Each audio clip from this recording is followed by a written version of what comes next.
أعوذ بالله من الشيطان الرجيم. We seek refuge in God from Shaitan.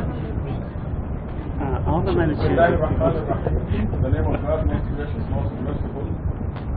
Our teacher today is Masud Sabahi, and we'll be working starting at Surah 74.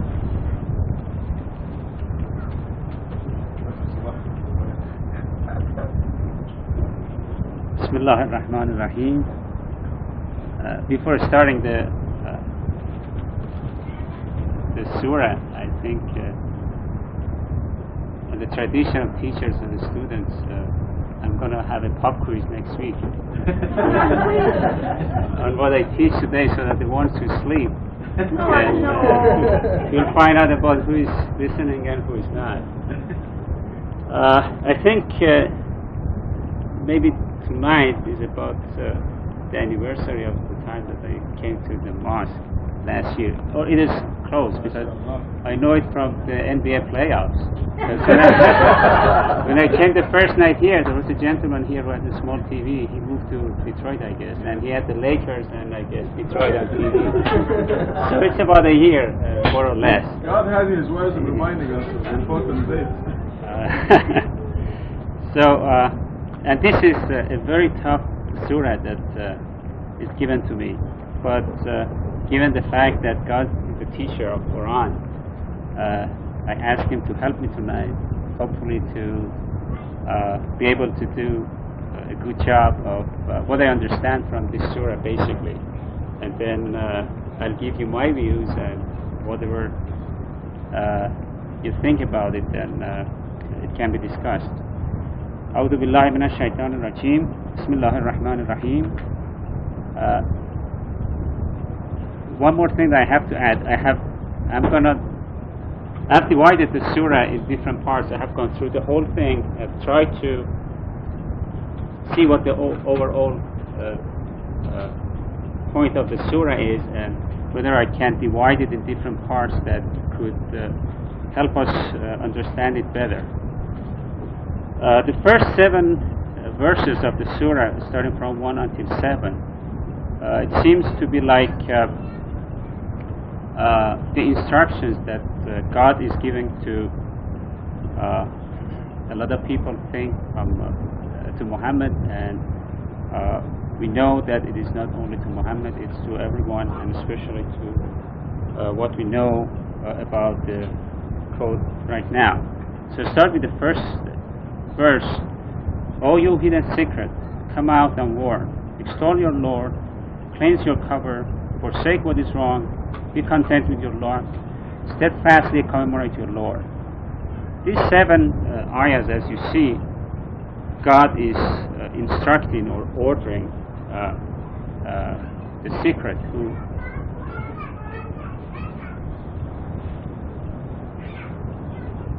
I looked into a lot of translations, Farsi translations. All of them almost unanimously translate this as, "Oh, you, the person who you have covered yourself with some clothing or something," which they have taken it literally as someone who is under something covered, which they think is Muhammad, and this is towards him, telling him that, "Oh, you Muhammad, you hidden secret, come out and warn, start your mission and bring your message across." Especially this may be the 3rd surah that was revealed to Muhammad. That's what makes it for a lot of people to believe that this is directly for Muhammad. But now that we know the Quran is for all times, that doesn't apply to Muhammad. It can apply to anyone, and it can apply to what we believe is the messenger. Then God is telling that secret, the person or whoever it is, that glorify your Lord, cleanse your cover, which I had a lot of trouble understanding. What does that cleansing mean? It could be a lot of people in Farsi translations, they have taken it as cleaning your clothes, because you want to pray, you want to go to talk to God, so you have to clean your clothes from whatever is on it, so that it's clean and nice but basically it could mean that it is about the secret that cleans the message, cleans the Quran for the religion from whatever it has been attached to it during these 1400 years. Then God is asking him to forsake what is wrong, stay away from the wrong, be content with your lot. This is very crucial. Be happy with what God has given you, and always commemorate your Lord. With these 7 surahs, then God is putting another instruction that I think is from 8 to 11. God is saying, then, when the horn is blown, that will be a difficult day. For the disbelievers, not easy. Let me deal with what I created as an individual. God is here in these ayahs 8 to 11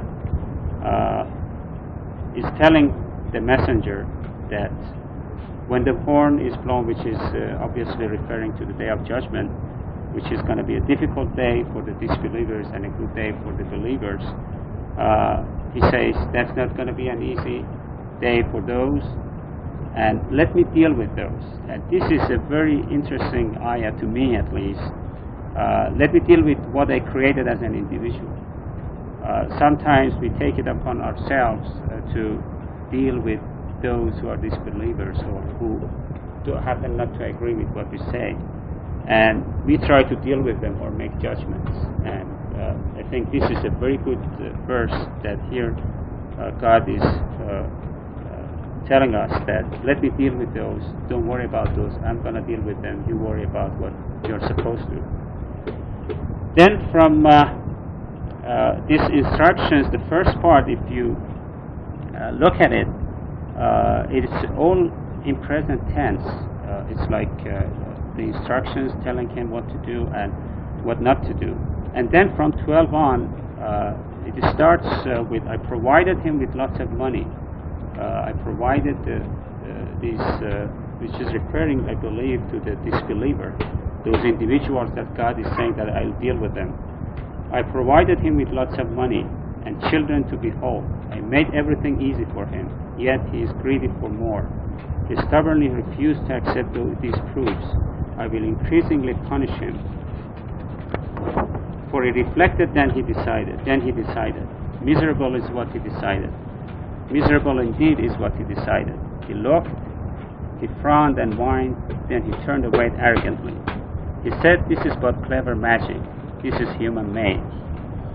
I'll stop at 25 because I think between 12 and 25 we have a very interesting description of a disbeliever. God is teaching us and telling us that He has provided those with lots of money, something that people tend to take as a measure of happiness, as a measure of success. And since God knows that, which is something that human beings are used to, He says that I provided him lots of money. And then children are second to money here as something that everyone knows that how human beings love to have children. And so this is another blessing from God, that in addition to money that God provides for everyone, He provides children. And then He says, I made everything easy for him, just to test him, I guess, to make sure that everything is provided for him. He says, I made everything easy for him so that he can reach whatever he likes to. But he's greedy for more. Human beings are greedy. You never are content with what you get, what God provides you, unless you learn to believe in God and to be happy with what you have. This is something that especially for younger generations, my own children, we always have this discussion that, why don't we have more? Where is it? So never ends. The more you have, the more you want. You can see it everywhere, especially in this country, which is so rich. You see it more and more. People want more, more, more. You read it, you see it on TV, on newspapers, every aspect of life. It is not only in money, it's in fame, it's in science, it's everywhere. You know, there are people who are greedy. It doesn't matter what it is. They are greedy for more. They are not happy with what they are. There's a difference between being greedy for more and being trying to reach your potential. So you shouldn't mix those things up. You have to work hard. God loves the people who work hard, and you can reach higher grounds. But you shouldn't. You always have to commemorate and remember what God tells you, which we have it at the second part of the surah, at the later part of the surah. He stubbornly refused to accept these proofs. God is referring to the proofs that we are going to go to it later on, that he stubbornly refuses to accept those. And we know, we have seen people who do this. I will increasingly punish him. Now God is telling us that what he's going to do with those disbelievers. I will punish him, and the reason is that he reflected, then he decided. Miserable is what he decided. Miserable indeed is he just God is again is stressing of the fact that this decision of not heeding the warnings and learning and believing in God alone is a miserable decision. He looked, he frowned and whined, then he turned away arrogantly. He said, "This is but clever magic. This is human made." When I was reading these verses and with everyday life that we go through, I see it's real. It is everyday. It's not something that only may have happened to Muhammad or God was telling to Muhammad. This is something that happens every day, especially since with my background, coming from a religious family, Muslim family, living in Iran, and coming to U.S., getting education, going back during the revolution, and thinking that this is what we wanted, Islamic country. You know, this is what everyone wanted. We were looking, we were striving to have Islam as part of our country, as part of the government, and it has been a tradition. I'm going to just get away from this for a minute, which I think is something I have thought a lot about it, and I think it is something that would be fine if I shared with you. We went back home 1979, which was right after the revolution. I love to go back because this was something that we love to see, an Islamic government, everything according to what we had the knowledge of Islam is the religion of equality, justice for everyone, and so everyone was happy, and 96% of the people voted for Islamic Republic. That was a true vote that happened in that time. And my job was to teach in the university, and the university was the source of the center of all the action, the intellectuals, the educated people. And because of the Islamic background that all of us have in Iran, in addition to people who were leftist towards Marxism, there were a lot of groups who had Islamic backgrounds and wanted to have an Islamic government, but they didn't know what it is. How God wants to run this country, if it is what he really wants. But what every group, there were maybe in a time, I remember there were maybe 10 different Islamic groups, everyone with a different interpretation, not of Quran, of something that they thought is from Quran. Because now I look back and I see that how far we have been, how far I have been, how far those people have been from the truth. Because now that I go through this, I still don't know much about Quran, but when I read more, when I come to studies, I see that this is a different story. And over there, which I think is a good example of what is happening in all of the Islamic world, is that people take their own understanding, which is not complete. They don't have the access to the Arabic.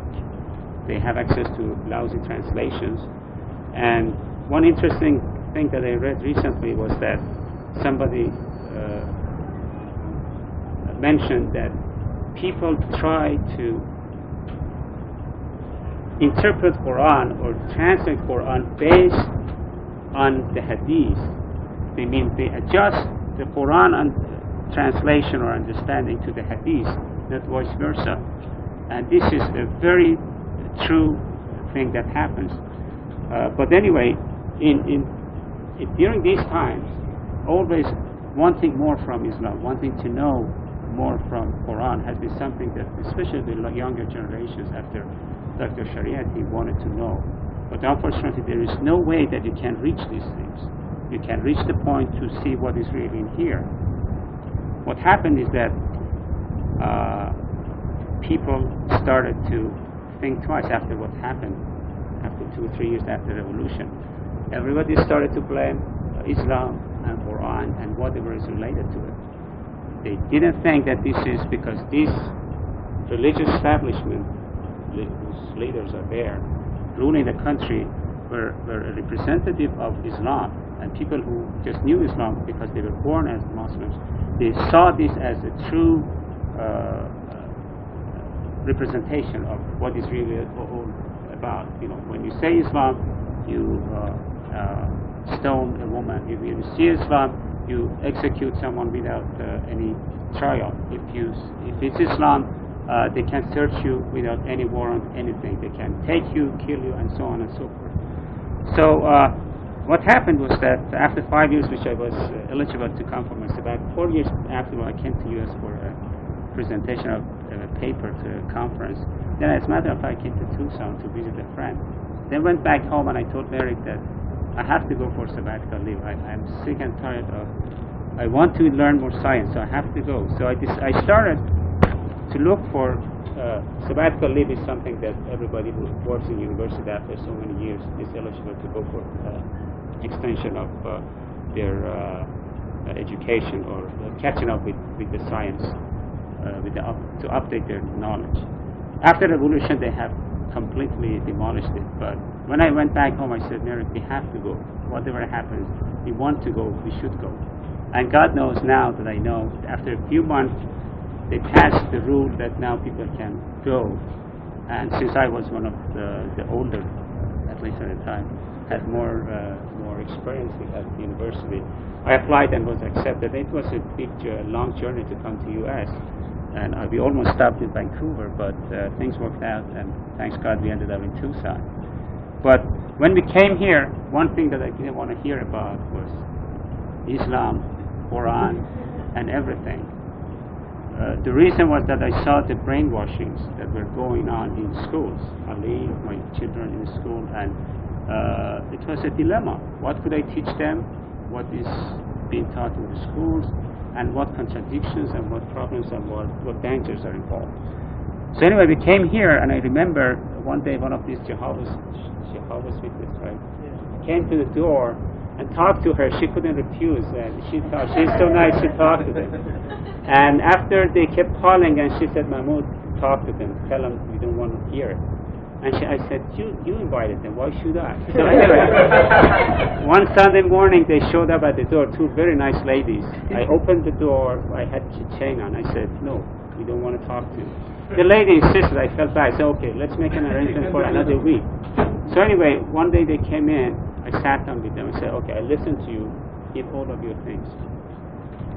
She started, giving all the sermon of whatever she wanted to talk about, and I said, see, I'm coming from a religious country. I have lived 5 years under Khomeini. I have decided that I'm going to be away from any religion for the rest of my life. What you're saying is exactly what Khomeini said, and they're similar. I don't want to hear it. Please don't bother us. The lady was shocked, so they left. They never came back. It took about 3 years, I guess, that all of a sudden we realized that something is missing. And the missing part was that I saw my children growing, and I had the privilege to be raised in a religious family, to learn this either from school, either my parents see them, and practice religion. But And we looked around and said, God, something wrong is happening. And I knew that there was no way that I could go anywhere else. And I didn't know about this mosque at all. Somehow Mary found out about it, and she said she came sooner than me, as a matter of fact. And then one night she said, okay, let's go, try it, it's not going to hurt. And I came a few nights, and I listened. One thing that impressed me the most was the fact that the message was strong. Worship God alone, forget about everything else. And one night I remember I asked, because I had heard from other friends that, this is the person, which was Dr. Khalifa, saying he's the messenger of God. How can it be? We have Khatam al-Nabiyyin, there's impossible that somebody else could be. And I asked him, I remember in one of these studies, I said, why you say you are messenger of God? And I don't know whether he remembers what he answered me or not, but his answer was great for me, and he said, messenger doesn't mean something in this, I'm not quote unquote exactly saying what you said, but he said messenger is not important. What is important is the message. If you like the message, take it. If you don't like it, so leave it. Which the message was something that I liked, and I have been here since then. So nowadays, my friends here, a lot of them are very puzzled. I see. One of them, who I was talking recently to, he doesn't practice either. He says he doesn't believe in anything. But one thing, very interestingly, he asked me, he said, why among all those mosques you go to this mosque? And I said, what does it have to do with you? Because you say you don't believe in God. He didn't say he doesn't believe in God. He got pushed him. I said, okay. You say you don't believe in God? I said, no, I believe in God. He was scared to say that. But he said, Muhammad wrote Quran. He just wrote it himself. He did everything, and these are all a bunch of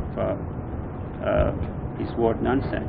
I said, that's your thing, but why you worry about what I go and where I go? And he asked, why don't you go to the other? And I said, I hate this kind of, I have seen those, and I can't take that kind of. I have practiced, I have seen those, and I know what the consequence of that kind of understanding of Quran is. But these, going back to these verses that I have here, 22, 23, and 24 and 25, that's exactly what I hear. This is, we used to hear it back home, but usually we wouldn't get into discussion about these things because religion was there, we were there, and everyone was happy with their life. But now it is something that people pay attention to. They're surprised. Why you go there? Why you do this? Why? This is all exactly what God is saying. That they say this is clever magic. This is human made. And then God is saying that I'll commit him to retribution. What retribution? Thorough and comprehensive, obvious to all people. And over it is 19. I'm going to stop here, catch up my breath, and see because if I go like this, I'm going to finish in 5 minutes, and I haven't prepared the next surah at all, so this is tough. So I'll stop here, and as they say, open the floor for discussion or comments, or don't ask me questions.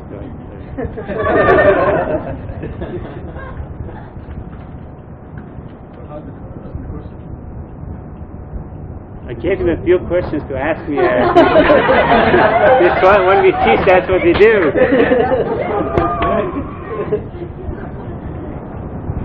Any questions? Okay, let me open the discussion and maybe this start something. Dr. Sabahi mentioned about when God said, I provided him with lots of money and children to be home, I made everything easy for him, yet he's greedy for more. There's a very famous saying in this country that you never have enough of money. You never have enough. And it's very true.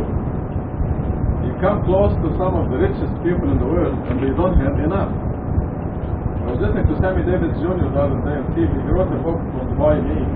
and he's making the rounds in all the shows and the radios and so on. And I found out that 6 years ago they put a lien on his house. Here's a man who makes $1 million a week. He put a lien on his house because he lost everything in gambling. He works in Las Vegas. And the IRS put a lien on his house, and he was very poor. He was very drunk, and he was very miserable. So here's the person that we think is very rich, glamorous. Henry Ford was an example of very rich people who will pound the table very hard, and he wants more money, more profit for Ford. He wants more. So the definition of rich and poor will turn everything upside down, because Henry Ford was very poor, since he wanted more. The definition of poor is needy, one who needs more. If you need more, you're poor. Doesn't matter how many millions you have in the bank account. If you need more, you're needy, you're poor. And the rich person is a content person. No matter how little you have in the bank, if you're content and happy and have all your needs satisfied, you're rich. So this is really the definition of rich and poor. Because they never have enough. It's a very famous saying. It's a standard thing that they say. They never have enough. If you're a person, if you're in God's kingdom, you really have access to God's treasury. Anything you need will come to you at the time you need it. And it will come to you in the portions or the amounts that is good for you. That will keep you in God's path, in God's kingdom, will keep you happy, and will keep you satisfied. You may become a millionaire or you may not. But in either case, you will be content. You will be rich. We see this in Surah 54, God says He's the one who makes you rich or poor. And Surah 63, you remember, God said, when it says in Arabic, they don't understand it, and don't translate. He said, وَلِلَّهِ الْعِزَّةُ وَلِرَسُولِهِ وَلِلْمُؤْمِنِينَ وَلَكِنَّ الْمُنَافِقِينَ لَا يَعْلَمُونَ. There's all dignity, or all power, or all richness, all contentment belongs to God, to His messenger, to the believers. But the hypocrites do not know. So, if they look at your bank account, they may not decide you're rich, but you're really the richest person in the world. You have all your needs satisfied, you're eating as much as you can, and you're dressing as much as you can, and you're perfectly happy, and what you eat you enjoy. So, this is this is very significant when God says, I gave them lots of money, but it's really for more. Because if they are disbelievers, they are poor, no matter how much money they have. And you always remember how miserable our views were in spite of these billions. So this is the true richness. In number 16, we see he stubbornly refused to accept these proofs. This whole surah is dealing with number 19. And as we saw some proofs today for the miracle of the Quran, and the word stubborn had to be fulfilled. The people who are not accepting the miracle of the Quran are stubbornly refusing to accept these overwhelming proofs. And they are overwhelming. So the Quran is just describing that. It's all stubborn. As you know, we started out with just a few pieces of proof. They were still overwhelming. So the Quran, the opening statement is 19 letters, the number of surahs is 19 times 6. The missing basmala is compensated 19 surahs later. And it's very simple. Surah Qaf has 19 times 3, Surah Nuh has 19 times 7. It's a simple thing. Then it kept growing and growing, and they kept stubbornly refusing and refusing until it became ridiculous. So they will be scandalized on the day of judgment after they refuse all that. So, are there any other ideas you want to share on this?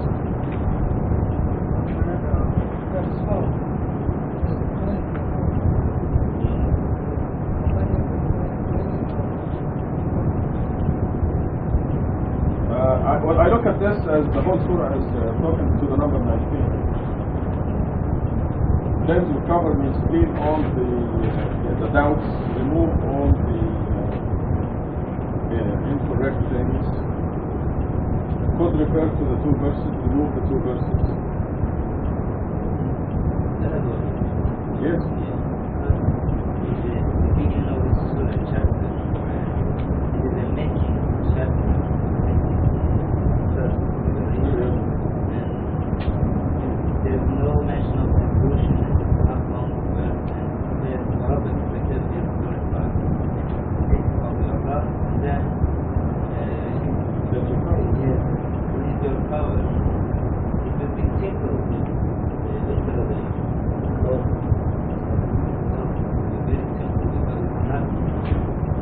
As you know, the number 19 was instrumental in removing the two verses, which were pollution in the Quran. And this is cleansed the Quran from these two human-made statements. And the number 19 was the factor in removing it. So a lot of people are suspicious of them, even in the books of Hadith. But we did not have the tools or the means or the strength or the proof to remove them, which is a big thing. Until we saw the number 19 and the miracles of Noah. Just because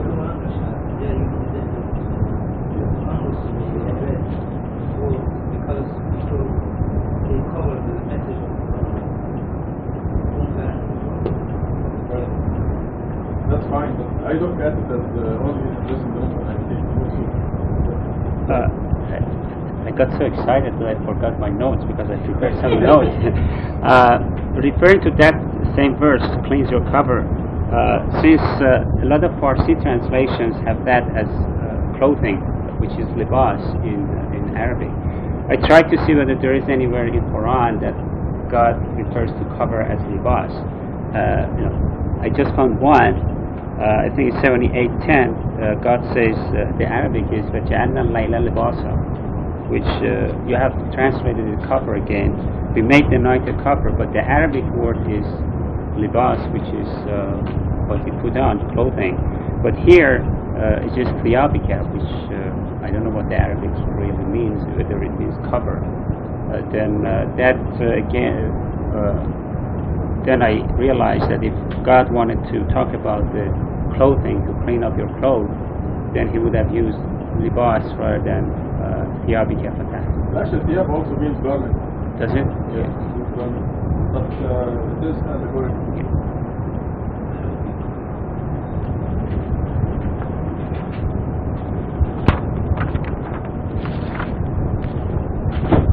There is also a further,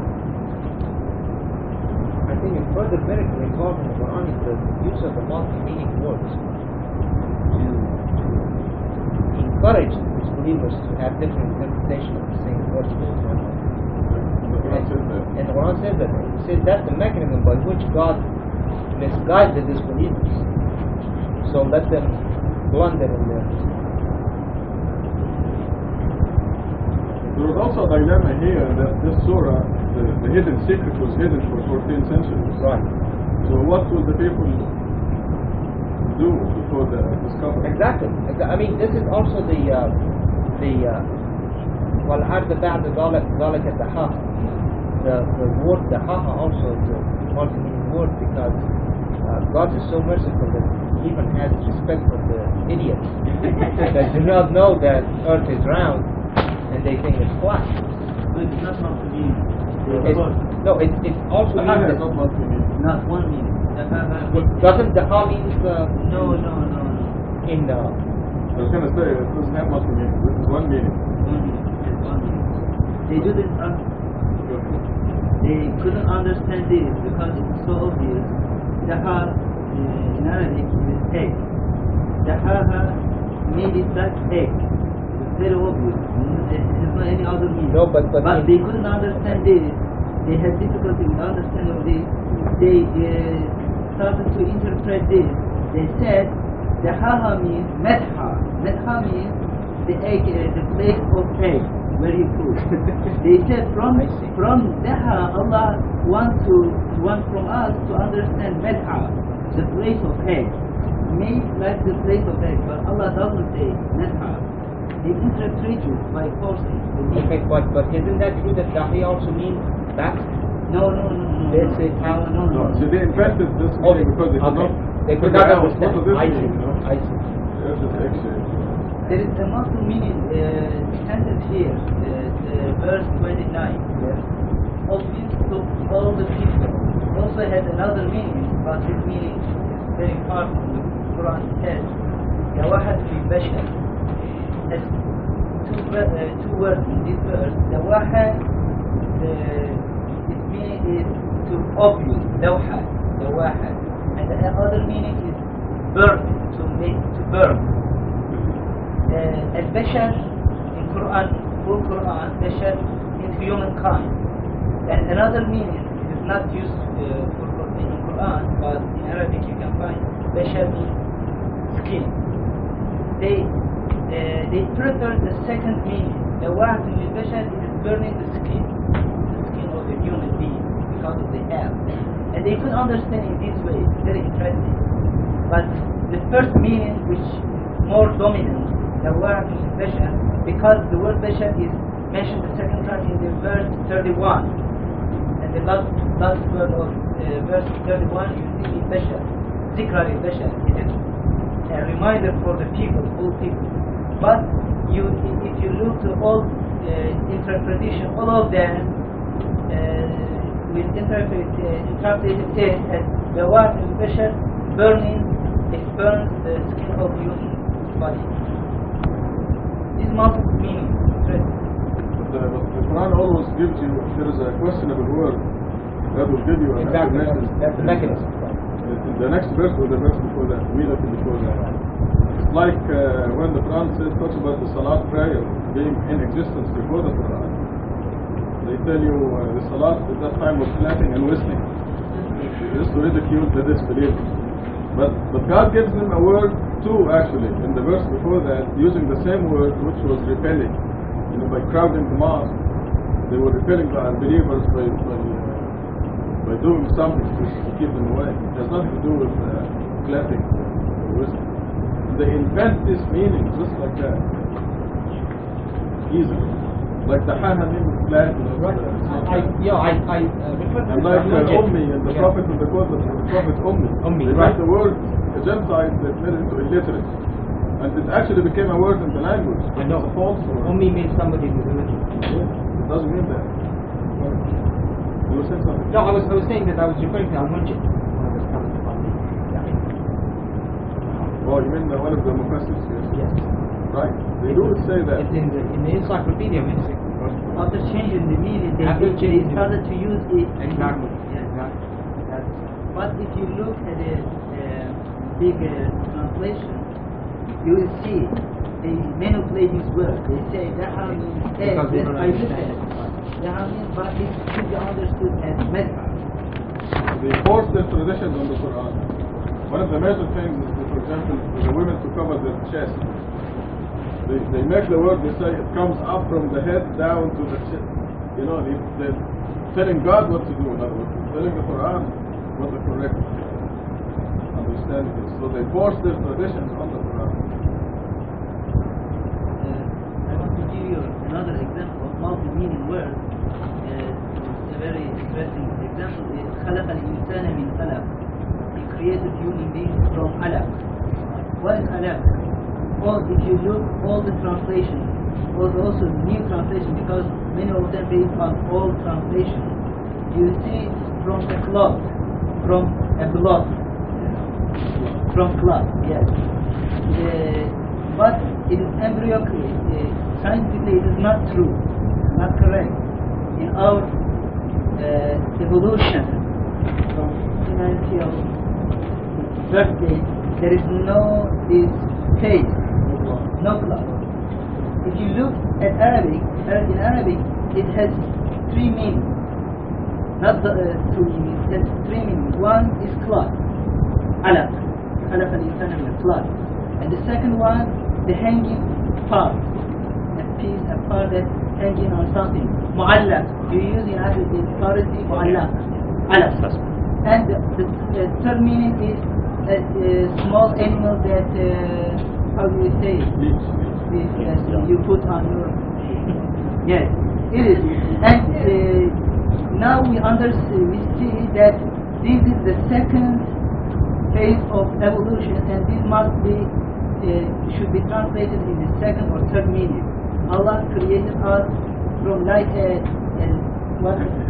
hanging animal, yes, embryo. But all people, previous generations, they couldn't understand in this way. They chose the first option, and they all unanimously gave the same translation. That's not correct. Well, I have news for you. It's only two meanings, not three. Aleph meaning cloth doesn't even exist. They invented that. It doesn't even mean cloth. But they added the new meaning. They invent these things as they go.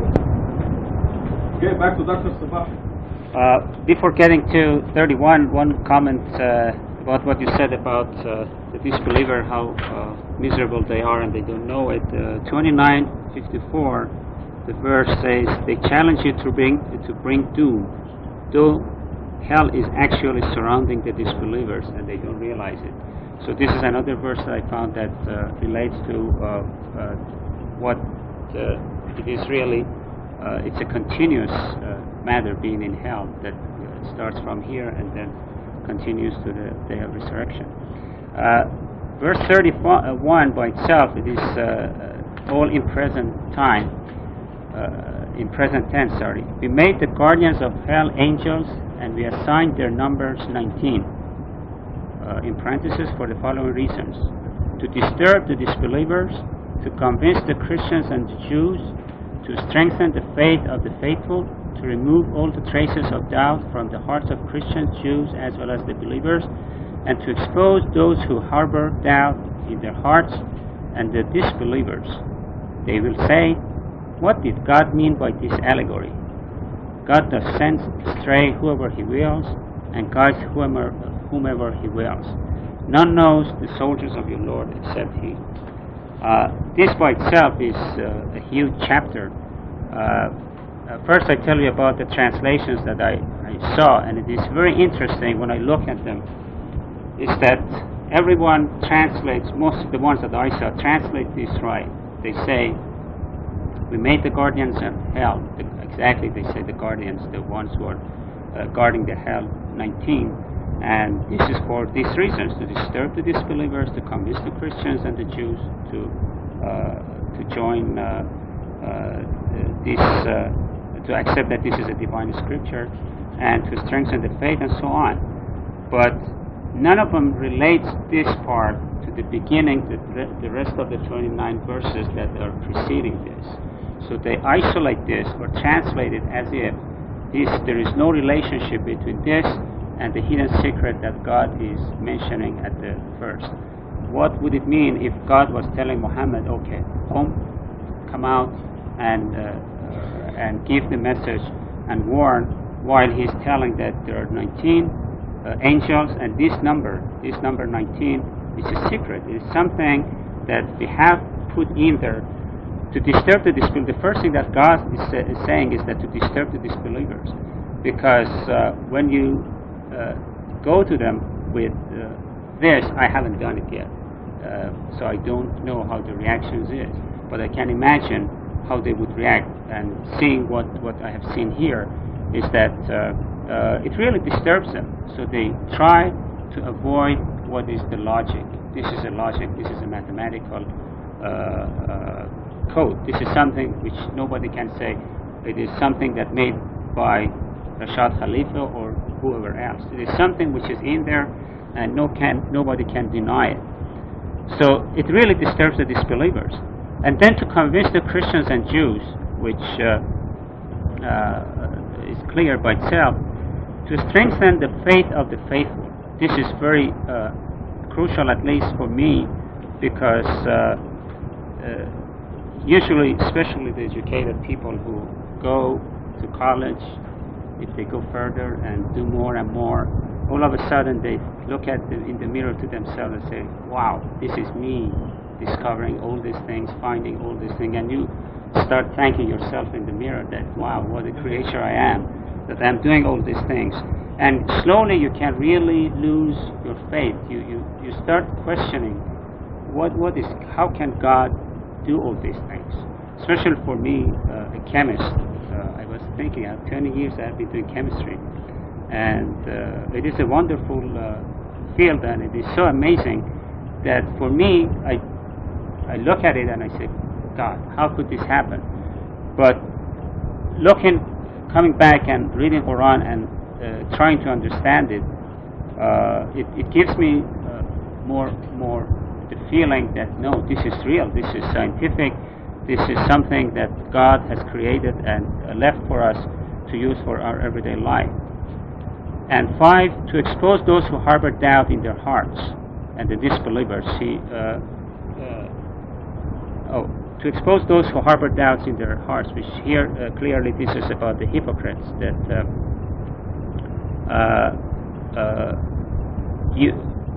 if you offer them this code, this evidence, and then God does send astray whomever He wills and guides whomever He wills. None knows the soldiers of your Lord except He.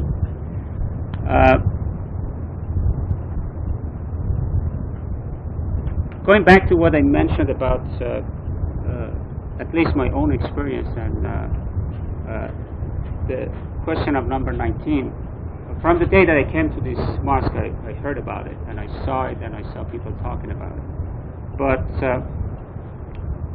it didn't catch up with me. The reason was that, as I said, I had the background, and also in every day of my life I see so many signs. As I said, I do chemistry, and I see what is God, what has God created, and how this complicated system works. At least thousands of chemists and scientists are trying to find out how this system works, and still there are years and years away from understanding it. So to me, it wasn't unusual that there's such a code would be in Quran, but it was something, as I said, that gave me the support, the support that I needed to know that if I confront somebody who is scientific, who tries to fake me out with science, then we can get into real science and go to mathematical code and say, okay, this is what it is. And another thing that I have noticed, I have to mention it here, is that the mathematical code is great, as it was said in today's khutbah. It keeps going on and going on, and but I have noticed sometimes people take, I shouldn't say abuse, but using it too many times for little things. You know, if I see something happening outside, it happens to be 19 cars. It happens to be 19 on one guy's thing. As I don't know, I never shared this with everyone, but one night a few months back, in the middle of the night, I woke up and I started counting the letters in Merik's name, in Farsi's name. She has a long name. It was very funny. I thought, what I'm doing in the middle of the night? Why I'm counting those? So honestly, this really happened to me. I'm not saying this is, but There were 19, wasn't there? I counted them and it was 19. So I recounted them. It was 19. Then I said, I have to wake her up and say, this is it. Then I said, she's going to laugh at me, say, you crazy, go to, in the middle of the night. But first of all, I got scared, to tell you the truth. I said, okay, what is happening, what is this? So finally, after half an hour, I didn't wake her up and went back to sleep. In the morning, as soon as I got up, she was in the kitchen. I went to her and said, Merik, there are 19 letters in your complete name. She started laughing. She was dying, and she said, come on, don't joke. I said, honestly, this is what happened to me last night. And so we sat down and counted. It was 19. But whatever the reason, I looked at it as a coincidence. I wouldn't, because I think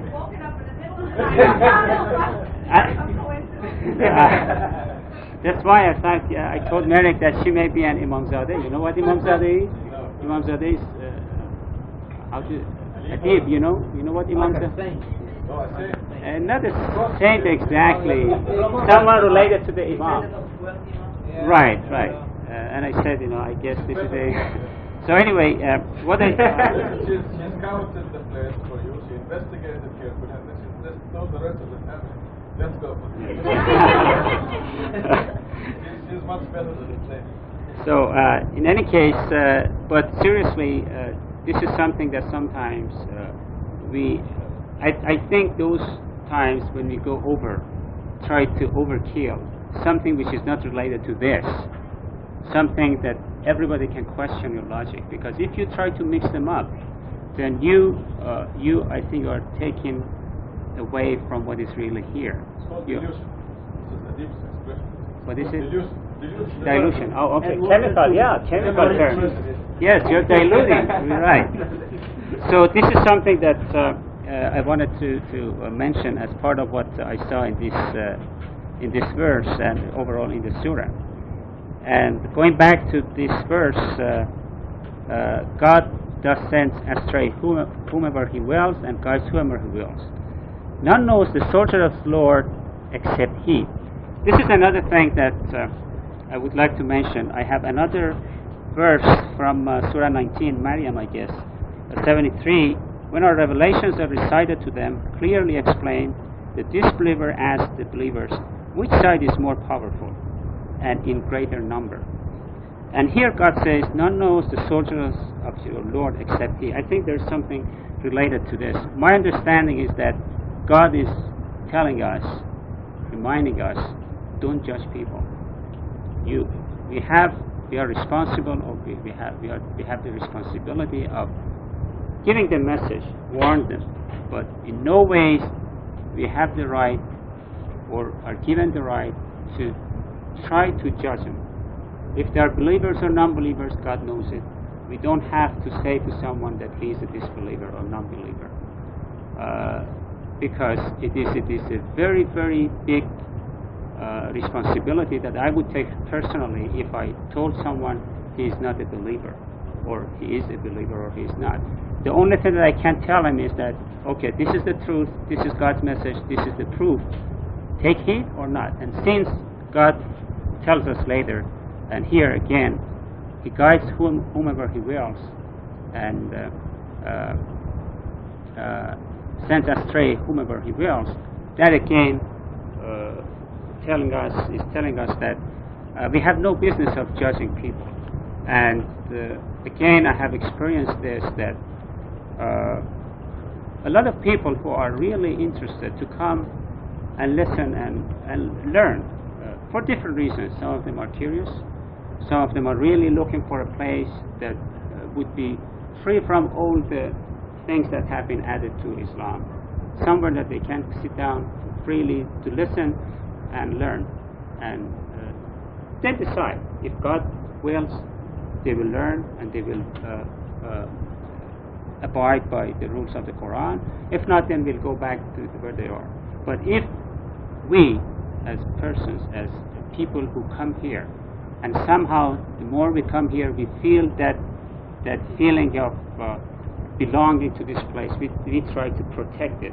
And in that protection, the thing that we feel we have to do, because we think it is for the best interest of the Quran and God, we may make a mistake. We may, even if one person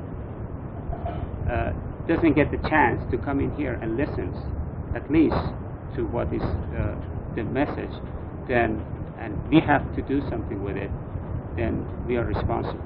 And this is something else that I have noticed, and I thought that I have to, because this is the only time that I can talk and everyone can listen. So that I wanted to mention, and hope that everyone, all of us, will learn from this and a lot of other verses that are repeated in the Quran. I think I'll stop here again, because this is a heavy verse, and open the floor for discussion, the questions from Dr. Khalifa. About the known sources of your Lord except He. Very interesting, because God says His relation with numbers, with 19.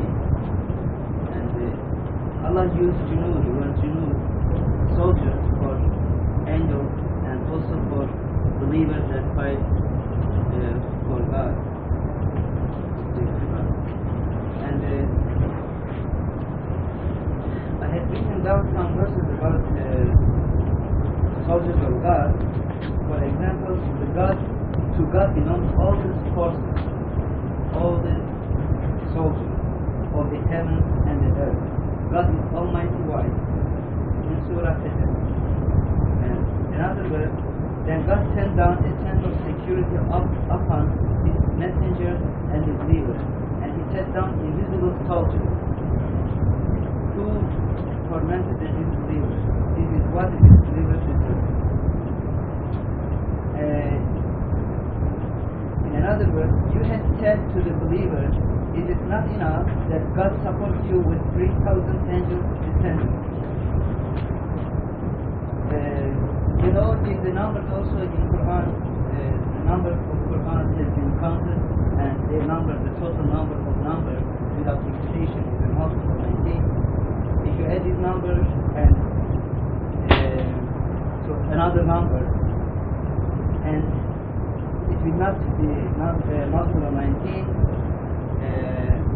unless you add another number that mentioned after the verse. If you steadfastly persevere and work righteously, then they attack you, your Lord will support you with 5,000 well-trained angels. If you add these 5,000 also, the total of full numbers in Quran without fixation becomes multiple of 19. From this we can understand that God has many kinds of soldiers, many kinds of forces. One of them is number. And number, the full number, we cannot know the greatness of this number.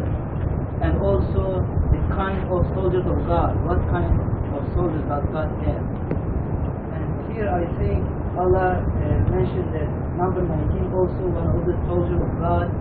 And you don't know its strength and its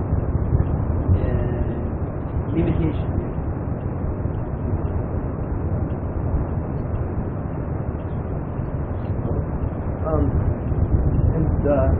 Verse 31, where he's talking about to convince the Christians and the Jews, and under number 2, and under number 4 also, when you're talking about the Christians and the Jews, are you talking about, is that as, like you were talking about last week about there's in the next 300 years there'll be more people that, you know, we're in the early generations. Are you talking about the Christians and the Jews as a whole and the religion being started now and like convincing the body of the Christians and the body of the Jews, or as an individual basis? Both individuals and as a whole. Because the Christians and Jews wonder, is the Quran the word of God or not? And the people who may come across it and read it say, is this a scripture? Is it from God? Is it Muhammad made or what? Right, but then so the mathematical code of conversion to remove the doubts. Right, that's an individual basis. But what about as, like, I guess I look at a lot of religion today as organizations, political organizations rather than faith. When you start counting the individuals, but this will lead the groups as well. Groups, nations, communities. The trip of 1,000 miles begins with one step.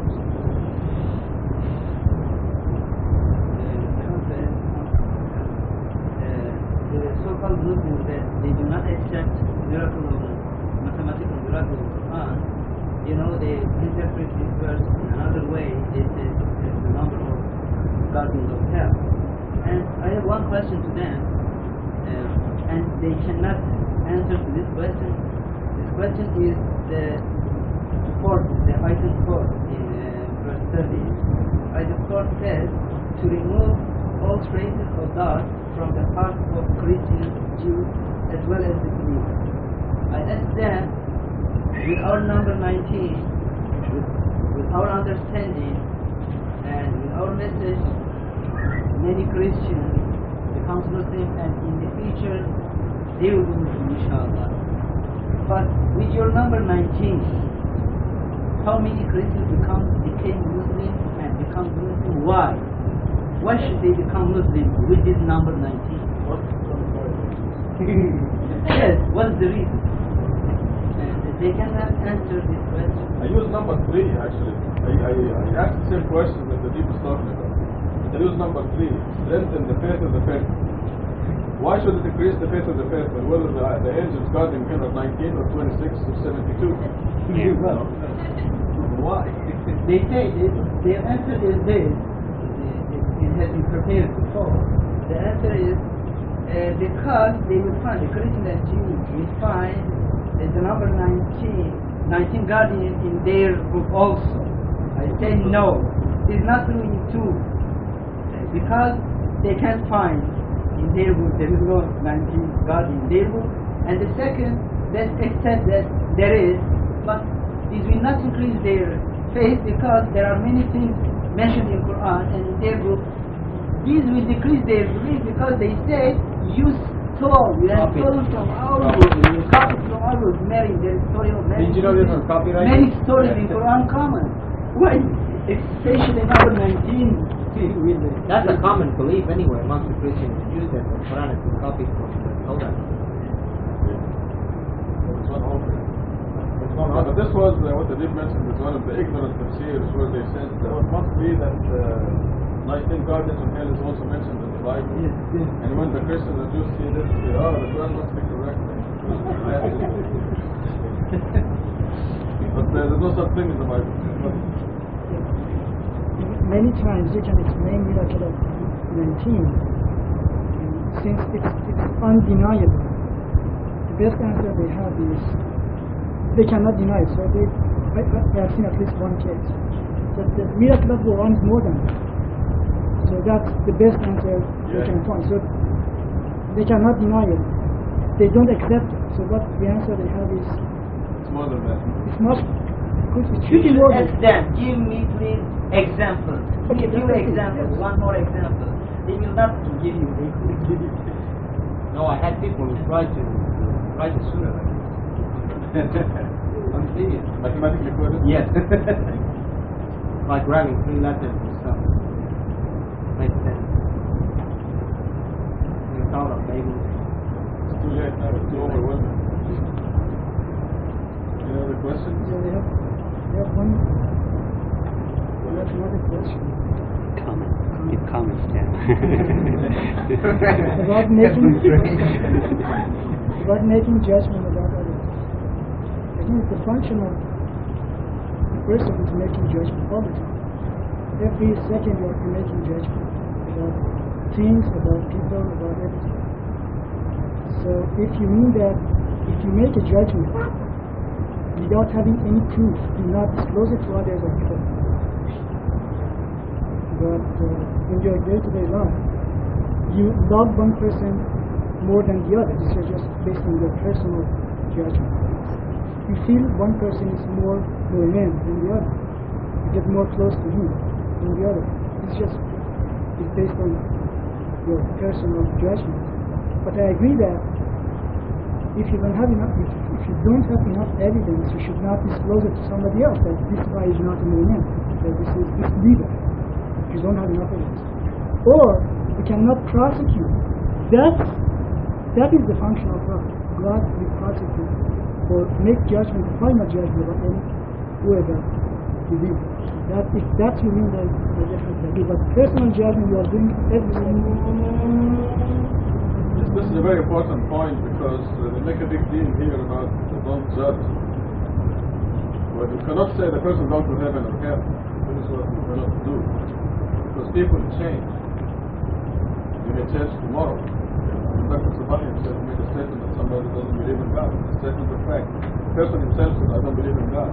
But we don't know if this person goes to hell or heaven, because tomorrow he may believe better than me. So this is where you cannot judge in that respect, but you can, like you said, you make a judgment all day based on the Quran and certain criteria. The person himself says, I don't believe in God, you can say, this person does not believe in God. And this is not judgment. You can say if he continues like this and dies as disbeliever in God, he will go to hell. Because what God said. You cannot say this person goes to hell or heaven without any basis.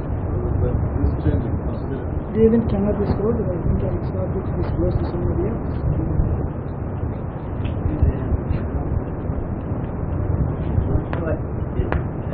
oftentimes though, when you're talking about just like personal judgments, even you find a lot of fault in them because oftentimes you draw conclusions. Somebody says something, well, I don't do this, and then you make assumptions, which is so judging all the way around. That's simple. That all you have to worry about is yourself.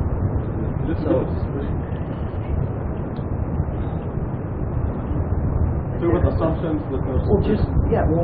Like it's a natural tendency that if you see this and you see this, when people make conclusions or they assume that 1 and 2, well, that makes 3, but you don't know for sure, just because it's a human tendency to draw conclusions from other examples or things that may have affected you in your life, but it may not be true for all circumstances. Exactly.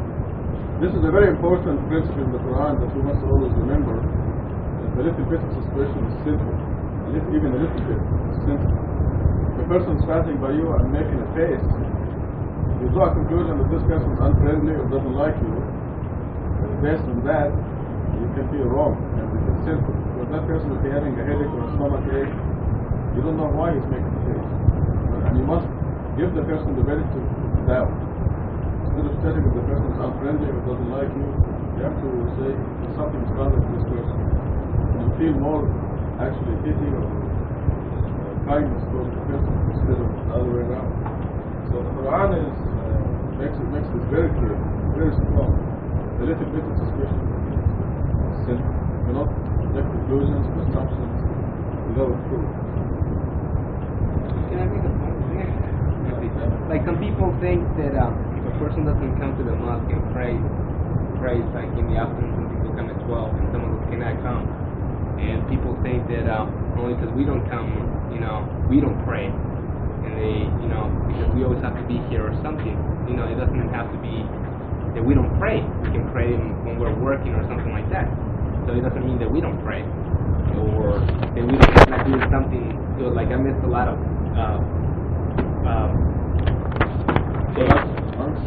yeah. That's a sin. You shouldn't miss the honest sentence like. No. Well, I was working. Oh, okay. You have an excuse. So it doesn't mean that you're not trying to do your best to come or do something. Your excuse is I believe I want to continue. No, I'm not going to answer because I want to go and finish as much as I can. Then at the end we'll do it because I think it's very important to get to the later part of the Surah, which is kind of interesting the way it is worded. 32 to 39, again it's in the present tense. 32, absolutely, I swear, by the moon, and the night as it passes, and the morning as it shines. This is one of the great miracles, a warning to human race, for those among you who wish to advance or regress. Every soul is trapped by its sins, except for those on the right. Again, if you put this, if you not try to isolate verses from each other, you see clearly that God in 32, 33, and 34 is swearing even to human beings that I swear by the moon, by the night as it passes, because these are the things that we see, we feel, we experience every day, and the morning as it shines, that this is one of the great miracles. This is referring exactly to 31, that God is talking about 19 angels and the number 19, and God is swearing that this is one of the greatest miracles. And in 36, he's telling us that this is a warning to human race, which could apply to any way, at any period of time as we know it. And for those among you who wish to advance or regress, we have the choice. If we see the miracle, if we follow the Quran, then we advance. Otherwise, we regress. And says every soul is trapped by its sins. The more you commit sins, the more you are going to be trapped. The more you will have a difficult time to get out of it.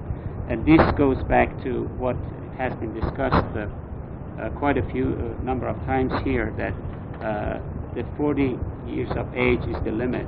But are we free to do everything up to that point? But I guess here, every soul is trapped by sins. The more you sin, the more you get trapped into it, the harder it is to get out. And so it is something that the progress has to be made by time. Then from 39 to I guess to 47, God is explaining what will happen in the future. Except for those on the right, while in paradise, the one who was on the right, while in paradise they will ask about the guilty, what brought you to this retribution? They will say, we did not observe the contact prayers. We did not feed the poor. We blundered with blunders. We disbelieved in day of judgment until certainty came to us now. If we compare these verses 40 to 47, God is giving the reasons for people who go to the hell. Basically, these are the things that has been said over and over here in the studies or in the khutbahs, that God is giving the reasons to say, we did not observe the contact prayers. We did not feed the poor, the zakat. We blundered with blunders. And we disbelieved in the day of judgment. So these are the major sins that you can commit, and then you deserve hell. And then, when in the day of judgment, when you are in there, certainty came to you, that's too late.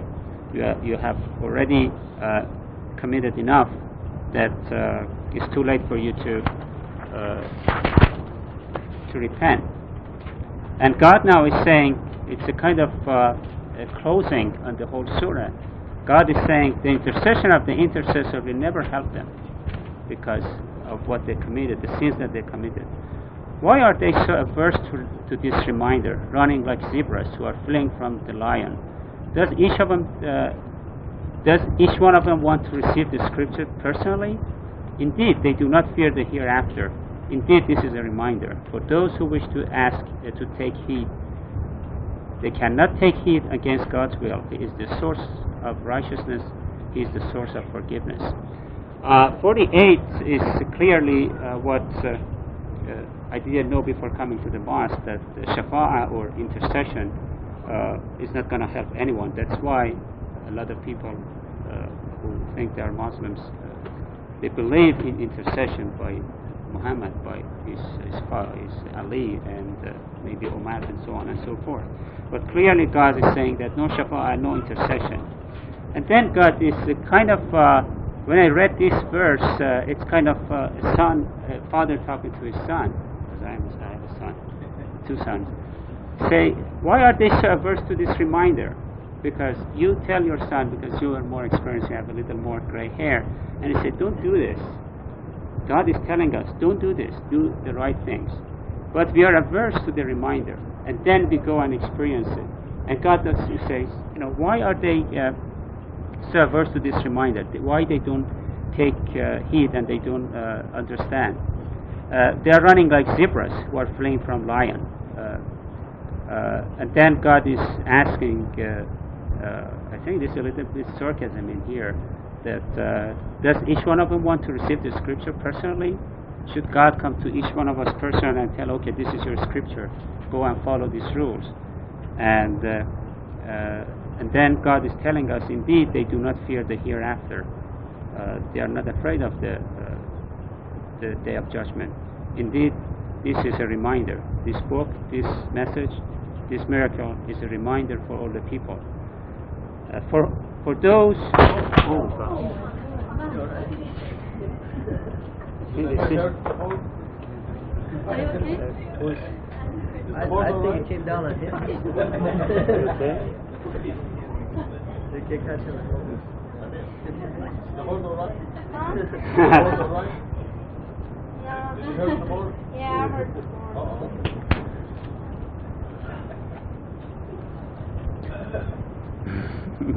God protects his people. Protect. Yeah, should have come down directly.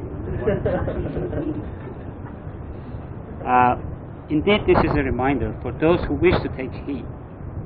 They cannot take heed against God's will. He is the source of righteousness. He is the source of forgiveness. These have been discussed before here, and then since there's only 5 minutes, I'm going to stop. There are a few verses that I took out of other places that would support what is here, which I'm going to quote here and then leave for questions and answers. So I think you can ask your question. I forgot my question. That is the whole purpose of it. Your question, no. The question is, when hypocrites appear, when they feel advantage in any community, they appear. And during the first beginning of Revelation, there was no any hypocrite. There shouldn't be, because there is no benefit to become Muslim. Many Muslims are under torture. Some of them hide their belief. Yes, persecution. But here it is written, it is a hint that this is a prophecy of Quran, not describe death time. وَلْيَقُولَ الَّذِينَ فِي قُلُوبِهِمْ مَرَضٌ وَالْكَافِرُونَ مَاذَا أَرَادَ اللَّهُ.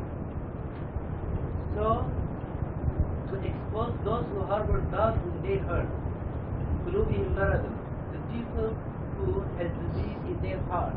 This description is used in whole Quran for the description to describe hypocrites.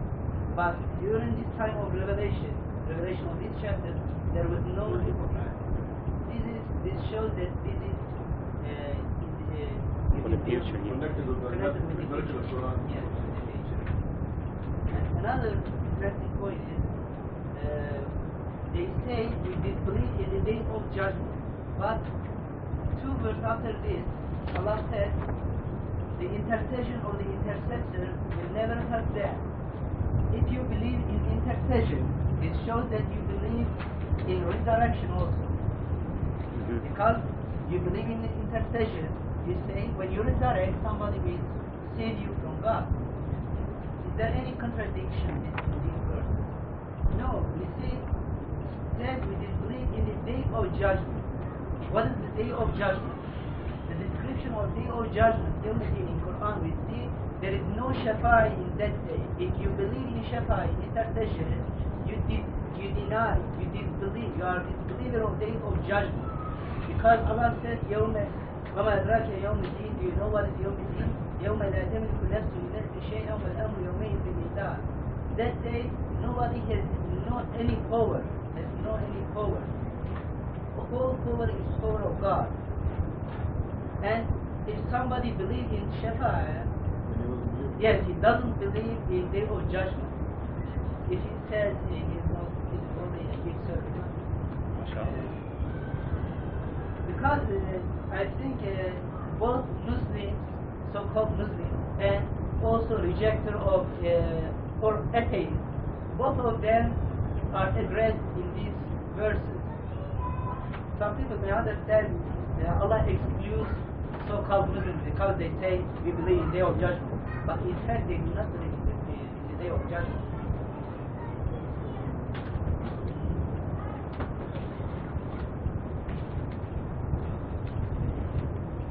Did you understand Adib's point about the hypocrites, that the hypocrites show up only later when the new message from God is strong and generally accepted, but then the initial time for the elite of the elite, the first believers, when there is persecution of the believers, why will the hypocrites be attracted to a place where they're being persecuted and threatened and things like that? So there's no hypocrites at that time.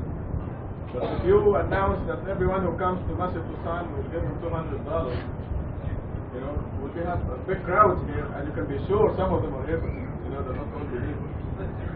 But when it is persecution and difficult times, there are no hypocrites. Okay, we thank you very much, Dr. Sabahi. It was very enlightening. So I'll have to ask you to give us the khutbah next Friday. No, please. No, that's popular demand, right? Do it. You have a whole week to prepare. No, please. No, I really beg. Do it. Order No, them. no, please. Order. Oh, yes. You thank you. But our teacher next week will be Gatut, inshallah, starting Surah 75 and 76 and maybe 77. And we'll test Quran this time and ask him to give Robert a great year coming up, best year of his life so far, and every year after that to be even greater. May God bless him and continue to give his guidance and blessing. Fatiha. Bismillah ar-Rahman ar-Rahim. Alhamdulillah Rabbil Alameen. Ar-Rahman ar-Rahim. مالك يوم الدين. إياك نعبد وإياك نستعين. اهدنا الصراط المستقيم. صراط الذين أنعمت عليهم. غير المغضوب عليهم. Congratulations, congratulations.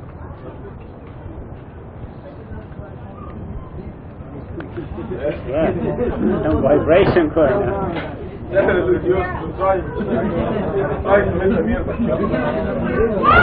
Vibration that is